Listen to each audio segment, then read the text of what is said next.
Nintendo has had many periods of ups and downs, but today I want to talk about an odd era. It's not a great era, neither is it a particularly bad one. It's just kinda in this awkward middle ground. It's weird. This period is from 1993 to 1995, so let's start with 1993. At this time, Nintendo was in the trenches of the console wars between them and Sega, the Super Nintendo and the Sega Genesis, the Game Boy and the Game Gear. Both companies were trying to push out new and eye-catching games to get customers onto their side. Nintendo released Super Mario World, and Sega responded with Sonic the Hedgehog. Nintendo had Final Fight on their platform, and Sega had Streets of Rage. Nintendo had Dragon Quest, and Sega had Phantasy Star. These guys were really going blow for blow, but 1993 was an interesting shakeup. Back in late 1988, NEC released the PC Engine CD-ROM, which is an expansion for their PC Engine console that gives it the ability to play CD-based games. A few years later, in 1991, Sega released their own upgrade for their Sega Genesis called the Sega Mega CD, or simply the Sega CD in North America.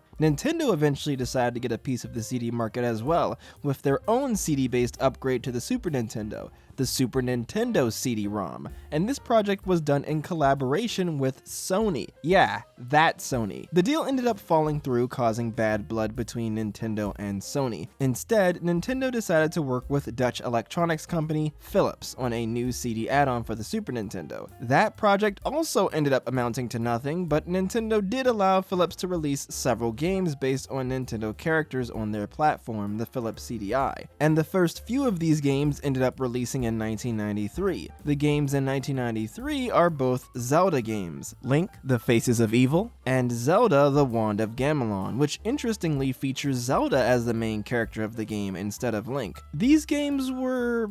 Just pick what you want. I'll handle the rubies.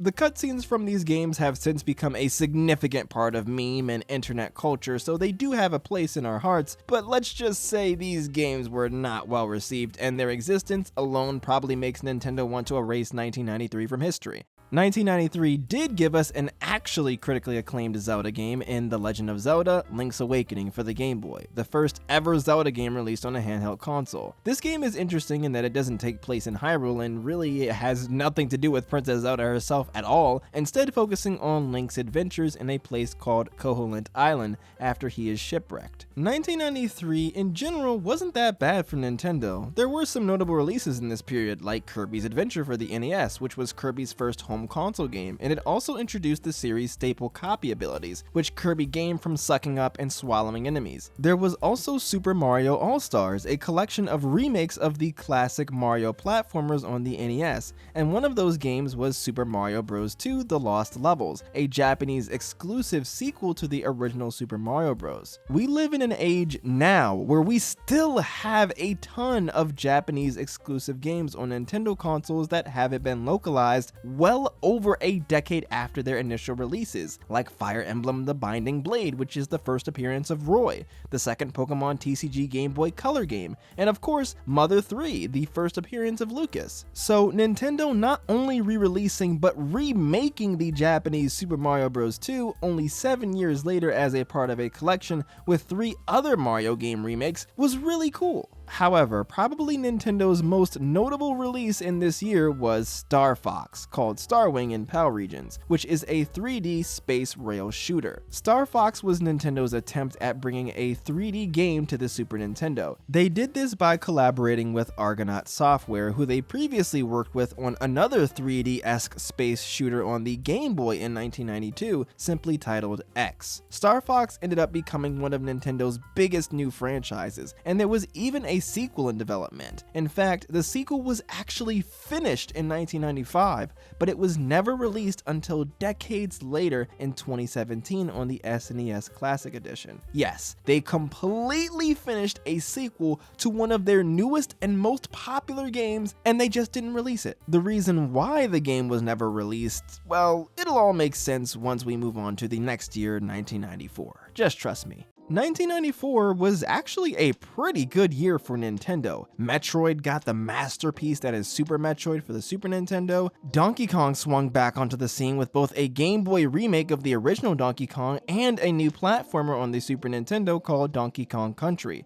The Mother series had Earthbound, which would become one of the most influential RPGs of all time. And last but certainly not least, there was the Wario and Bomberman crossover on the Game Boy. Speaking of the Game Boy, this year was also the release of the Super Game Boy, a neat little adapter for the Super Nintendo that allowed it to play Game Boy games. You could play these Game Boy games in color, and you could even adjust the color palette of the game to your liking. Plus, you could put cool borders around the game screen. Some games even had extra features when used with the Super Game Boy, like more colors being able to be displayed on screen, unique borders around the game screen, and other special effects like new sound effects. The Game Boy turned 5 years old in 1994, so the Super Game Boy was a pretty nice way to give the console's games a little upgrade. So with all of this great stuff that happened in 1994, why did I talk about the year so ominously before when talking about Star Fox? Well, 1994 was a great year for Nintendo, but for another company, it was arguably even better. Near the end of 1994, on November 22nd, Sega released their new 32-bit console, the Sega Saturn, which was capable of bringing the impressive 3D graphics of the arcades to people's homes. However, in the grand scheme of things, the Sega Saturn was probably the least of Nintendo's concerns, because less than 2 weeks later, on December 3rd, Sony released their first console, the PlayStation. The PlayStation quickly became the hot new console on the block with its impressive library of 3D games. The console war took a drastic turn.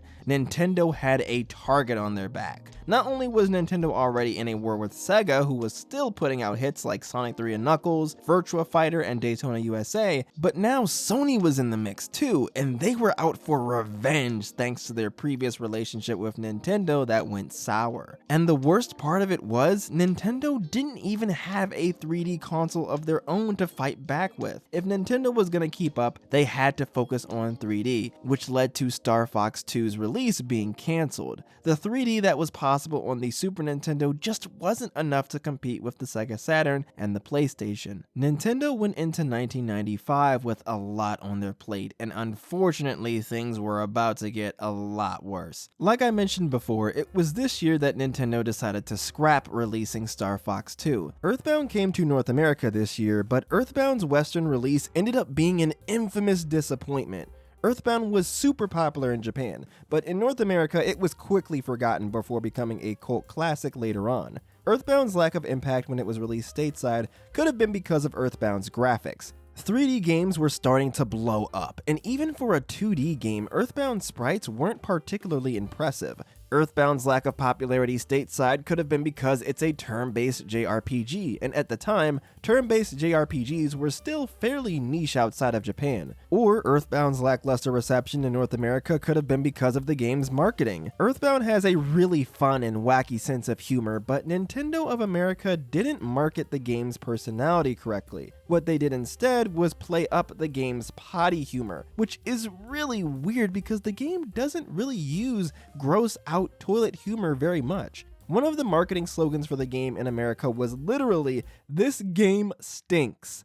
I know it's supposed to be funny and ironic, but it just didn't work. Luckily, this year wasn't all bad. We did get some cool sequels like Super Mario World 2, Donkey Kong Country 2, and Kirby's Dreamland 2. But just when you thought that 1995 looked like it was about to be redeemed, it's time we talked about the hardware releases this year. In April 1995, in collaboration with a Japanese satellite company, St. Giga, Nintendo released the Satellaview, an add-on for the Super Nintendo that allowed it to download games, among other neat stuff. It was a really cool idea, but the Satellaview was never released outside of Japan, and it only ended up lasting a few years in its home country. The service was on a console that was on its way out the door, so this project didn't really end up amounting to much. But the Satellaview wasn't the worst new piece of hardware Nintendo dropped in '95, because this was the same year that Nintendo released the Virtual Boy. If you've never heard of the Virtual Boy, there's a good reason for it. Nintendo very rarely references this thing because they probably prefer it if you didn't know about this thing. The Virtual Boy was Nintendo's attempt at making a new portable console with stereoscopic 3D visuals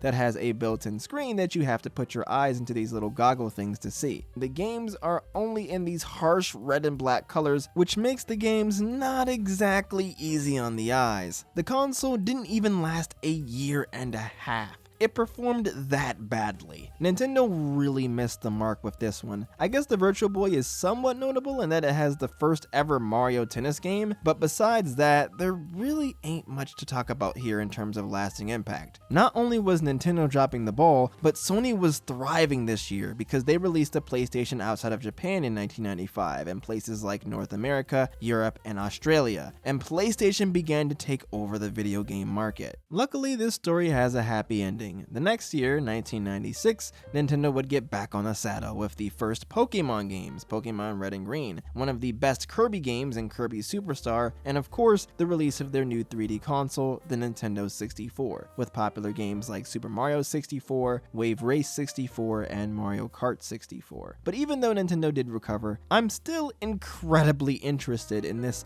odd time in Nintendo's history from 1993 to 1995. So many strange decisions and odd releases and interesting stories. This is just a really weird era, and I kinda love it for that. Thanks for watching, y'all, and have a great rest of your day.